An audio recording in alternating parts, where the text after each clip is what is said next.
Speech off. Hi guys, welcome back to my channel. So, I usually do this video around New Year's Day because it's kind of like my celebration of being on BookTube for X amount of years. I think we're on year 3? I think I started in 2023. Yeah. So we're coming on 3 years. If I'm doing my math right. Anyway, I usually try to do this on my BookTube anniversary. I used to attempt to do a Q&A, but it just too soon after my blindness Q&A. So, I decided to instead do a sort of booktubers I love video.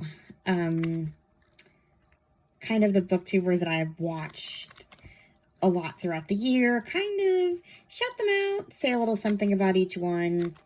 It's something I enjoy doing. Some people do that like twice a year. I think Katie from Paperbacks and Ponytails does, or used to do it once or twice a year. Kelly from Kelly Reads a Lot does her booktubers to watch Wednesday. She doesn't do them as much as she used to, but yeah. So I decided to do it once a year and kind of go through my subscription list and see which ones that I watch the most and kind of talk about them. So, this is not a ranked list of favorites. This is literally me going down my subscription list in alphabetical order and talking about the ones that I watch most. So, yeah, this is A to Z. So the first one isn't exactly a booktuber. She is someone who covers reality TV, but she reads a lot of celebrity memoirs, or I guess reality TV celebrity memoirs out loud. And I've listened to a few of them, you know, because they're not available on audio. And I've enjoyed her. So I guess, to me, she kind of counts as BookTube adjacent. Even though, you know, she also covers, like, recaps of reality TV shows. I started watching her for Sister Wives content. So her channel name is Tija. I don't know how much any of you guys are interested in reality TV, but yeah, I just thought I would shout her out before I get into the booktubers because, yeah, I listened to her read the memoirs out loud and it's been great. I actually recently read the Darger family memoir, and it was on audio, but I couldn't stand the guy's voice who narrated it. Each of the sister wives and the husband had like a narrator dedicated to reading their parts, and I just could not stand the man's part. So every time the man's part came on, I would look for the corresponding chapter in Tija's playlist for that book and listen to her read it, and then go back to the audiobook and then go back to her. But also it's fun to listen to her read because I mean, the commentary just in the middle of the reading. I mean, in Christine Brown's book, she had to keep herself from swearing when she read the part about Cody refusing to sing Isabel a lullaby after scoliosis surgery. That was amusing. I wouldn't have minded a couple of swear words. I'm not normally one to watch videos where there's a lot of swearing, but Cody deserves some good ones. Anyway, enough about Cody Brown. We're here to talk about happier things than Cody Brown. Let's get started with my favorite booktubers. So the first one we have is Alma's Book Journey.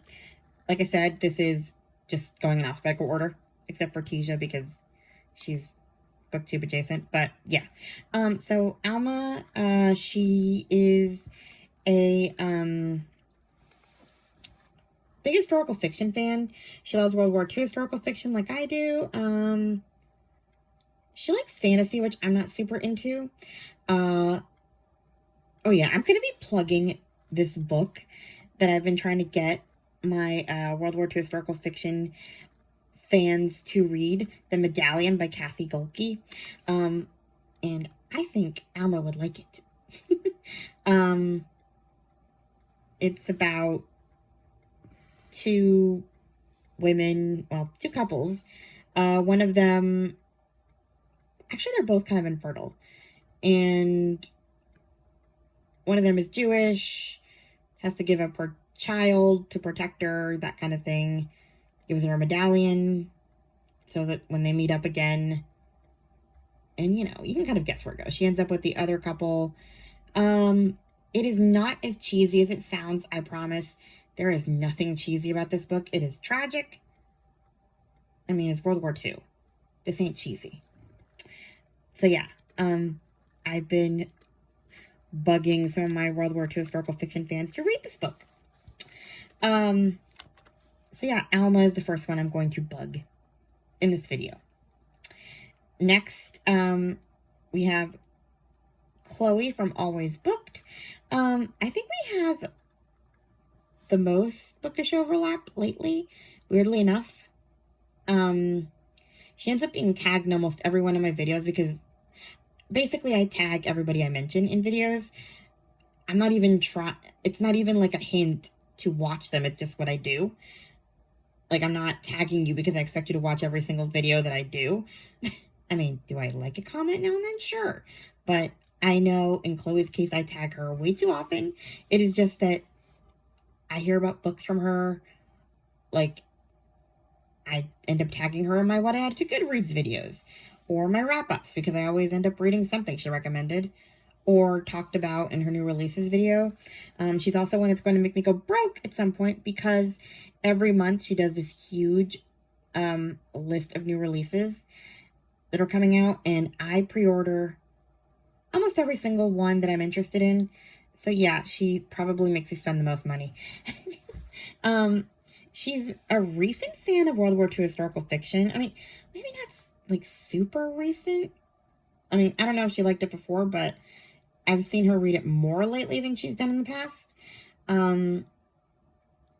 She's gotten just more into historical fiction in general, which has been interesting to watch. We used to just overlap on like women's fiction. We like those kind of Jodi Picoult style books where there's like a difficult choice to be made and it's not all romance. Our tastes divert when it comes to romance. She really likes certain romance tropes that I want to throw the book across the room for. Let's see. She's actually also started getting into Amish fiction, like Amish books. And that's been fun because I love those. And I did not encourage this whatsoever. She just kind of started doing it. I don't know where it came from. I have not influenced her whatsoever. So, yeah. Another one. Read The Medallion. Next we have April Overall. She used to be getting hooga with it. She's a standout for me. Not even so much because we have bookish overlap. We don't have that much anymore. We used to have more. But I kind of admire how she's not afraid to give her opinion on, like, just politics in general. I'm not talking about anything politics, especially because I know that right-wing and left-wing people watch me. I just talk about books and I keep it moving, but she's got some guts. I could never. It's kind of admirable that she doesn't, like, really care about, like, I guess, potential criticism she could receive, because I'm just like, oh my gosh, I would never say this out loud. Even though I sometimes think certain things, I would never say them. So it's kind of admirable. Anyway, she likes historical fiction, although I haven't seen her read as much of it. World War II included, and she's also one that you would want to get thriller or horror recommendations, if that is your jam. I like thrillers from her sometimes. So, yeah. And I did read, Ta-Nehisi Coates' books, nonfiction from her this year. So, yeah. she's definitely good if you want what's the word? I can't think of it. Diverse books. There you go. Anyway, then we have Becca Books and Bujo. She's kind of new to me. I've been following her for about a year. I heard about her, I think, through Lindsay's Little Library. I still love that we both love Kristen Hanna, and we agree that Winter Garden tops the Nightingale. Like, I don't know anybody else who agrees with me that Winter Garden is better than the Nightingale. I like the Nightingale, but yeah, Winter Garden destroyed me 10 times more. And another one who I think should read The Medallion by Kathy Gulke. Yes, I'm going to press this book repeatedly in this video because it's probably the only video that everyone's for sure going to watch because of the title. So yeah, I am going to belabor the point. Add it to your TBRs. Next we have Tammy from Believe in Yourself.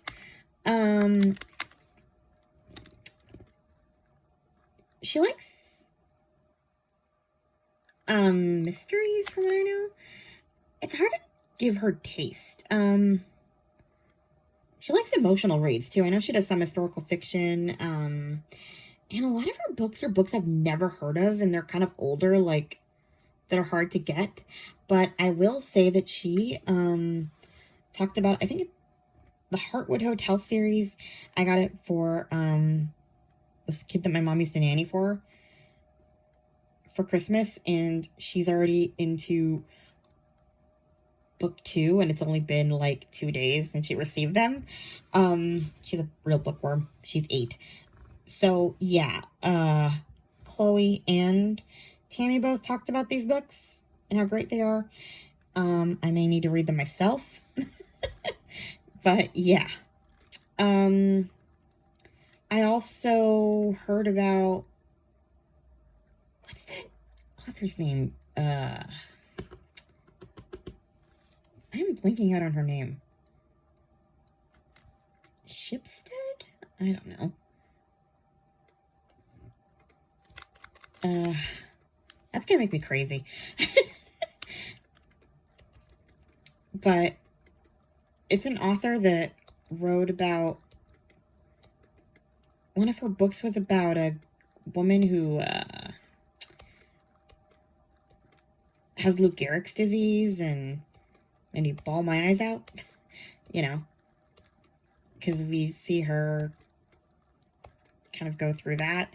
But I can't remember the author's name. It's making me nuts. So I'm kind of currently going through my list of books trying to find this book because it's going to make me nuts. But yeah, I wouldn't say we have a ton of bookish overlap, although I do appreciate the kids' book recommendations, like I said, and her granddaughters and different members of her family are always kind of popping into her videos, so that's fun. Yeah, although I think Chloe does that. Like, her kids, I don't think you see their faces, but it's fun when they talk about their books too. Especially, honestly, in some ways, I think that middle grade books are, I take a recommendation by a child more seriously than I do from an adult, because it's just makes sense, I guess. Like,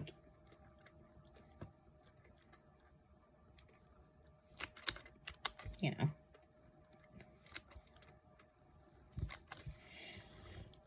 Anyway,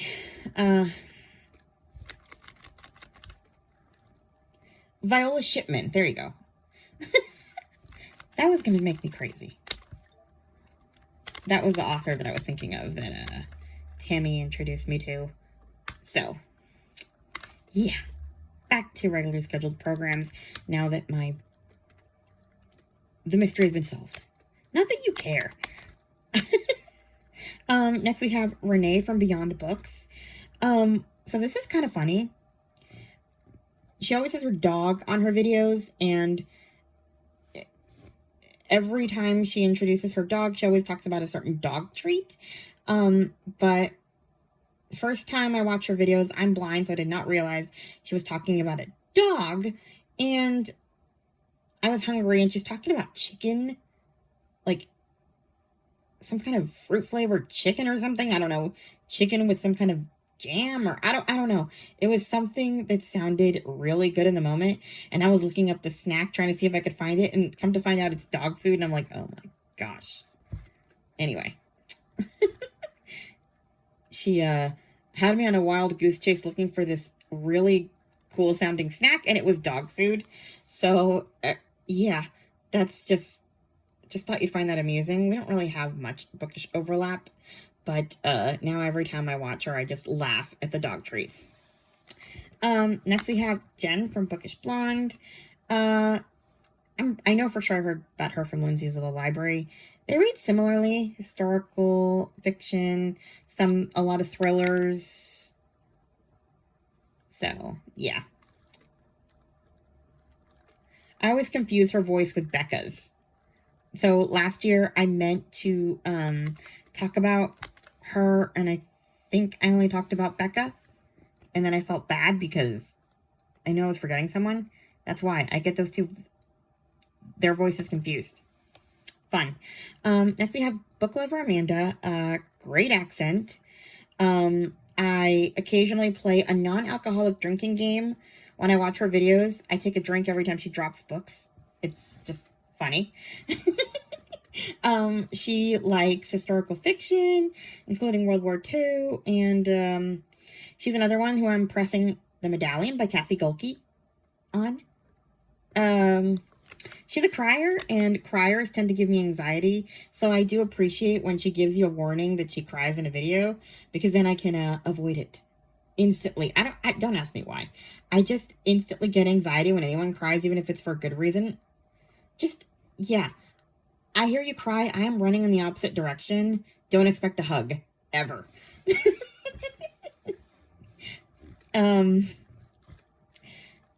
Yeah. What else was I going to say about her? She does like certain romance tropes that I'm not a fan of, so we tend to not, I don't really get along with her Christmas reads. So, most of the time. But historical fiction and just women's fiction in general, she's great. Next, we have Krista from Books and Jams, one of my very first channels I started following. I don't know, she's pretty well known. She likes lots of historical fiction, so we overlap there. World War II. She loves books about orphans, so do I. Orphan is a huge buzzword for me. Abandoned baby. I don't know what that says about me, okay? But yeah, it is what it is. What else? I don't know. Another one. The Medallion. Kathy Gulke. Cheryl from Candlewick Library. We don't have a lot of overlap either, but she is one of the ones who got me into Emma M. Lyon, and I am eternally grateful. Although I started following her when she started the Back to Hogwarts readathon. I will follow any Harry Potter fan. Before that, I hadn't really, I was already, following her. But I wasn't, watching her on a regular basis. But once she started talking about Harry Potter, that was it. Next, we have Carmen Janae.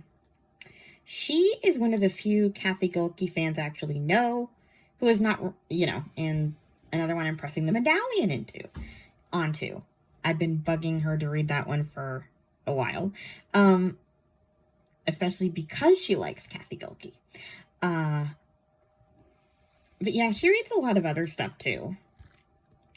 Her daughter is always kind of in the background of videos, which is fun. So, yeah. Then we have Chantel Reads All Day. Huge Anne of Green Gables fan. I have enjoyed ranting and raving about how much I do not like Gilbert Blythe on her lives. It's been fun. I kind of stopped reading after book 4, though. I never finished the Year of Maud that she did this year. I don't know. I feel like once Anne gets to, married It's all over. It's not as fun anymore. And then there's too many time jumps. The first 4 books are where it's all at. It's all fun and, I don't know. I don't need Gilbert. Like, Gilbert could not exist, and I would find the books just the same. But, anyway. She likes classics, a lot of classics. She's an Agatha Christie fan. I don't know. We'll see if I get into that this year. I keep saying I will, and I don't. She's a big fantasy person. She does like historical fiction. So, yeah. Next, we have Chatty the Mad Chatter. We really do not have practically no overlap with her, but I do enjoy her commentary on my videos when she does watch them and comment. She'll just like write several comments as she's watching, reaction comments. That's how I comment too on people's videos. I just watch and then I pause and I comment and then keep watching or listening, whatever, if you want to get technical.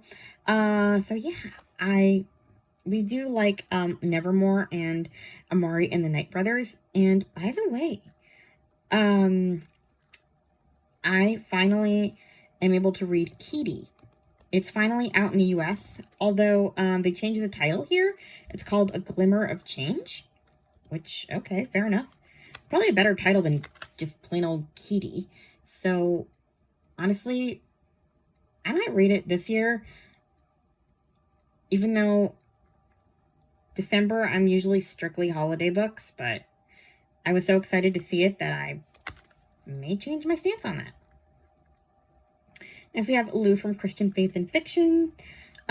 This is another one who will make me go broke, and not even because we have a ton of overlap, but because she also does long new release videos every month. Although not as long as Chloe's, because she strictly sticks to Christian fiction new releases, whereas Chloe is all over the board. So hers could be an hour, whereas Lou's is like 25, 30 minutes, whatever. But yeah, she's another one who I get a lot of titles from. We do read some of the same historical fiction, but yeah, she likes a lot of romances that I would never touch. Next we have Coiny Reads. She's not a historical fiction YouTuber, just to clarify. I honestly sometimes don't remember historical fiction. She's not a Christian fiction YouTuber. Did I say historical fiction or whatever? Yeah, so she's not a Christian fiction YouTuber, and I was saying that I sometimes can't remember who is and who isn't. So yeah, I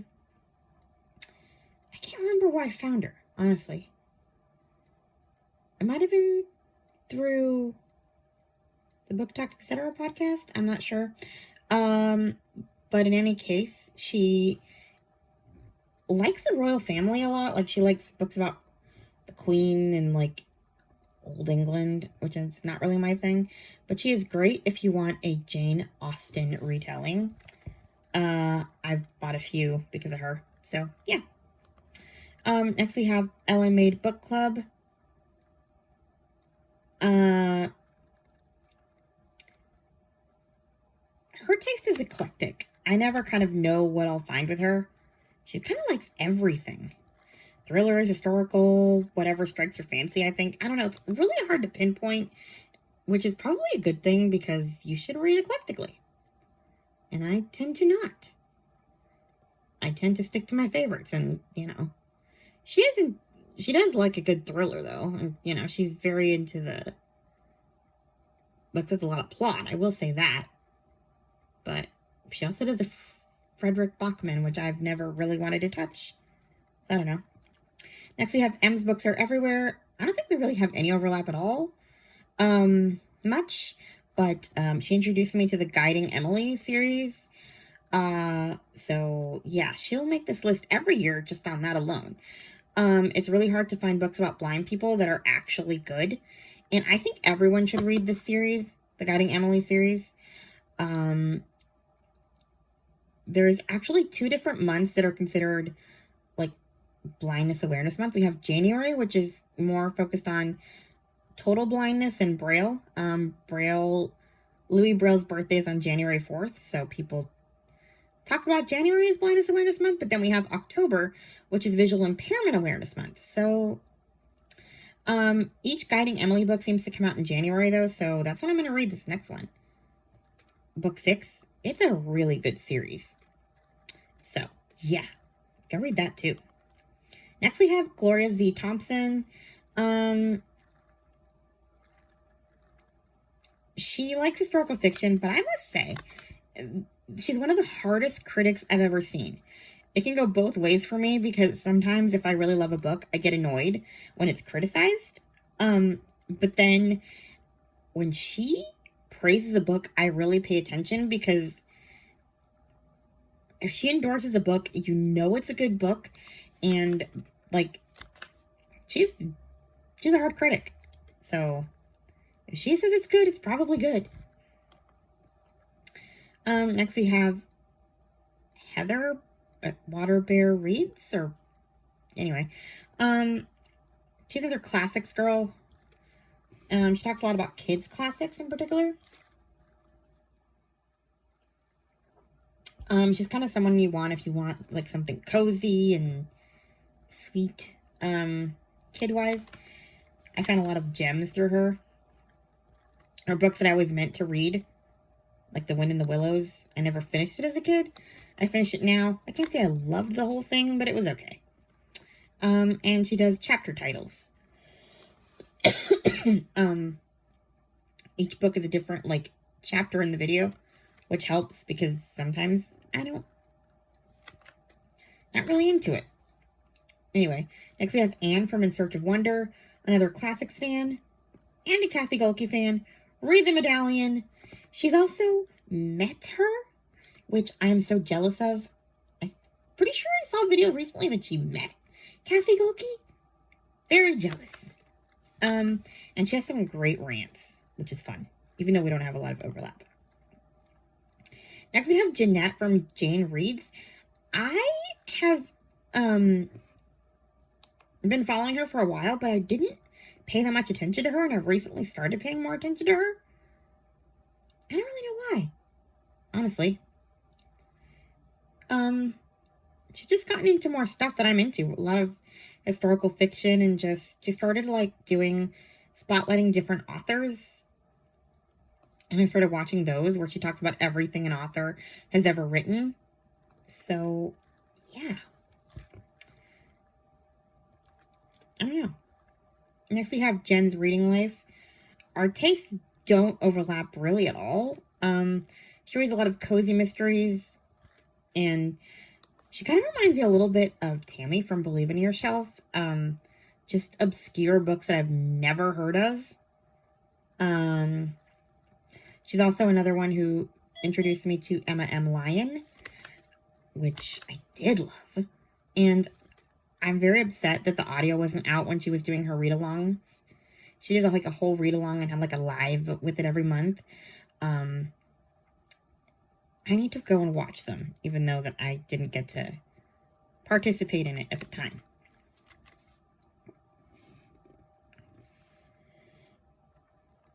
Then we have Kelly from Kelly Reads a Lot. Another classics girl. She's also a good source for middle grade and historical fiction. And she got me to read Kate Morton when I kept stalling. Her books are really good, but they're really long. So it's always hard for me to get started on those. But I think she's the one who got me to read The Lake House. I could be wrong, but I did enjoy that. Next, this one's wild for me. Lindsay from Books for Christian Girls. She got me interested in fairy tale retellings. I don't know how or why, like how it really happened. There was an Audible sale in July, and I'm a compulsive shopper when it comes to books, and I wanted to get something, like get a lot of things because it was a really good sale, and I was running out of ideas. Like, I was shopping to shop, And I was looking at her, she did like a list on her blog or on her Facebook page about like the book that she thought we should get. And I went and got the entire, like, practically all of Melanie Sellier's entire collection. And now I'm like into it. I had kind of already started when Katie from Paperbacks and Ponytails was doing her February, like, fairy tale retellings readathon. I had already started reading the Twisted Tales books, but I borrowed them from the library. I wasn't buying them. Like, that was like my first introduction to fairy tale retellings. Although actually, I did read Ella Enchanted as a kid, although I didn't realize it was a Cinderella retelling at the time until the end. Anyway, but yeah, she somehow got me to buy the entire collection.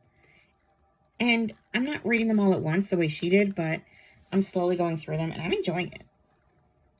So yeah, that's kind of a new change for me this reading season, or this year in reading. Next we have Lindsay's Little Library, another book tuber I followed since the dawn of time, before COVID. She's into historical fiction, although lately she's been reading more thrillers.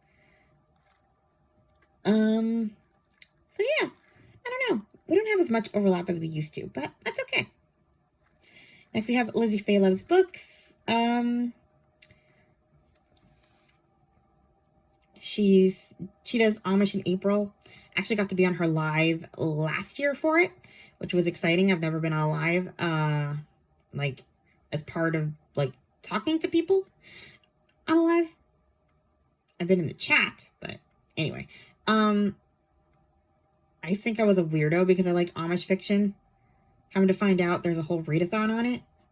Anyway, her daughter also likes the old Barney VHS tapes.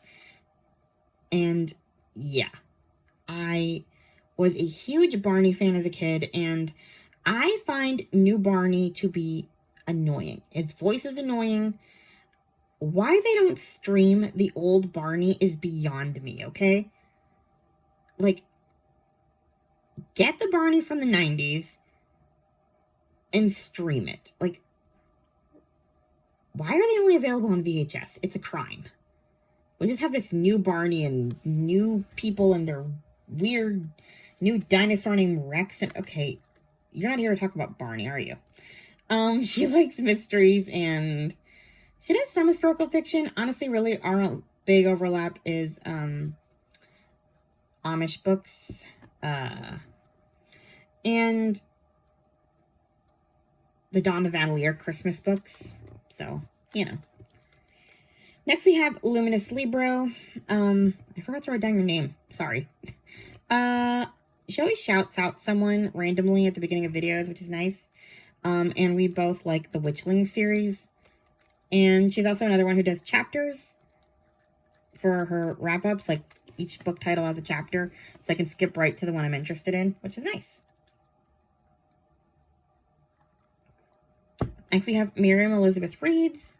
Another one who uses chapter titles. I love it.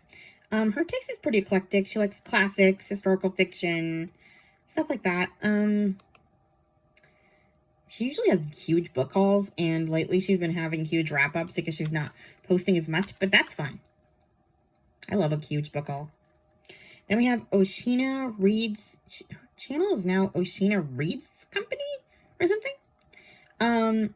She's very into romance, but she's becoming more into historical romance lately. Like, so we're overlapping more than we used to.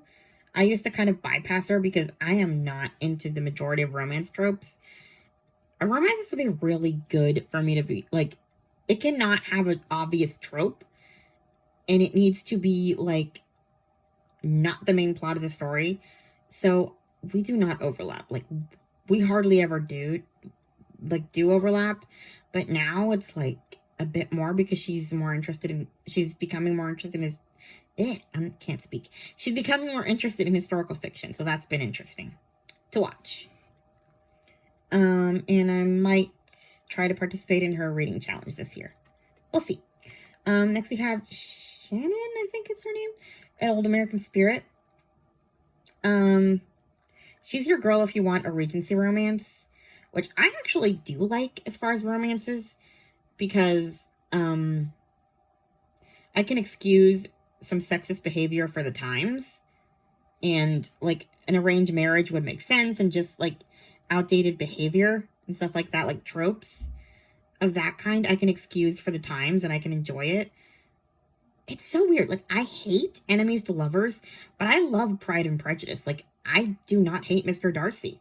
But if anyone in like a modern book talk like that, I would want Elizabeth to shun him for the rest of eternity. Like, yeah, I'm terrible. Like, I don't like enemies to lovers. I hold a bookish grudge forever. Anyway, all her videos have sound effects too, and she has a great accent. Next we have Katie from Paperbacks and Ponytails. She's another, she does Christian fiction of all kinds. Another one who's kind of into the romance tropes I'm not into, but she does like a lot of historical fiction. She, loves the tortured hero trope, which I don't.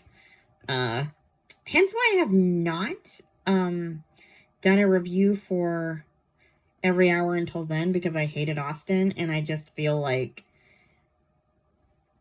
guilty because I loved every other one of Gabrielle Meyer's timeless books. We're off the subject, aren't we? My point is to say that, that Katie loves the tortured hero, so she loves like the Beauty and the Beast retellings, and I'm very cautious. Like, maybe this is sexist of me, I don't know. I just cannot stand a guy who feels sorry for himself. Like, I don't feel sorry for him in the least when he's like complaining or he's cranky and you have to get under his hard exterior. I don't care. Shut up before I punch you in the nose. No. He's just annoying. Like, guys who like are mean, I just don't like them.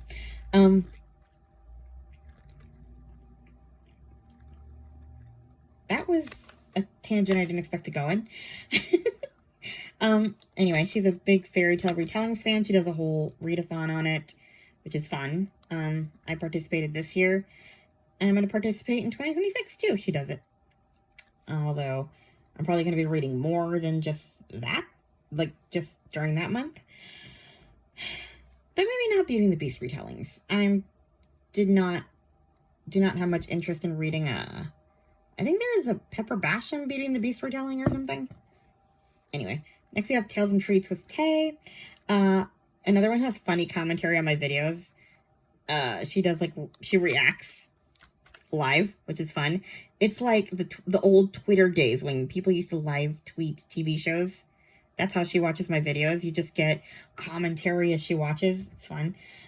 She's also, I think she also participates in the fairy tale retellings readathon in February. She likes a good fairy tale retelling. So, yeah. Next we have the Lucy Chronicles. She's a ranter like I am. We don't have a ton of overlap, really. I actually think she hates characters in books more than I do.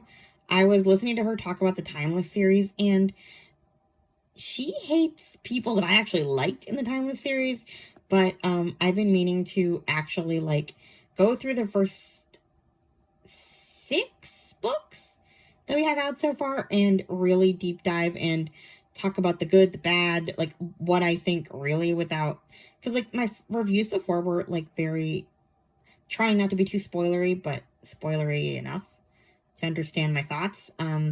But she's kind of made me want to go in on my reactions to every book and just like really go in on characters I despised. I love a good rant, and apparently she likes to watch my rants. Then we have Carly from the Pastel Bookshelf.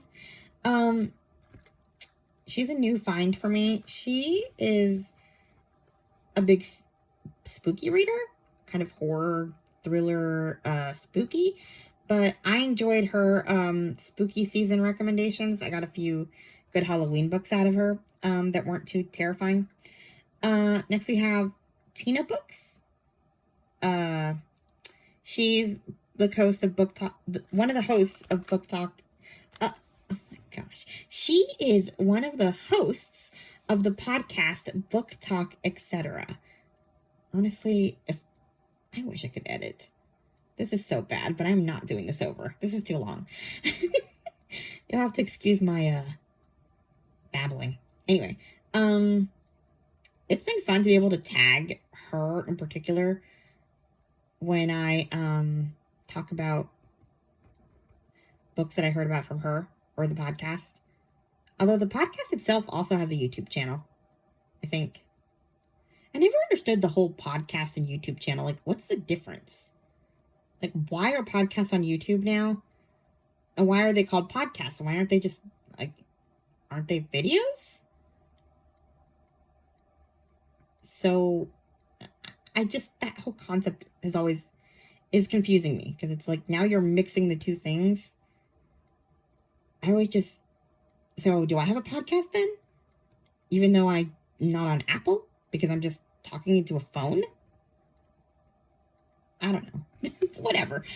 You can watch her podcast on YouTube as well. Different channel. I think it's probably called Book Talk, etc. But I follow her YouTube channel where she talks about books. And the cool thing is with that is that you can see her entire wrap up. Whereas on the podcast, you only hear about some of the books she finished. So that's fun. She's pretty eclectic. Although she really does like thrillers.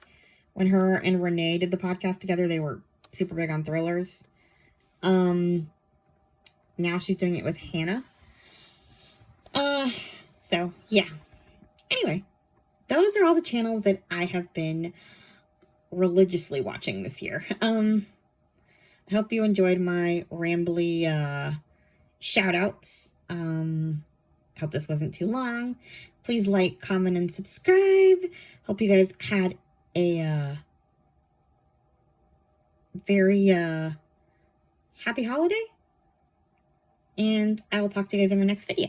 Bye. Stop recording video.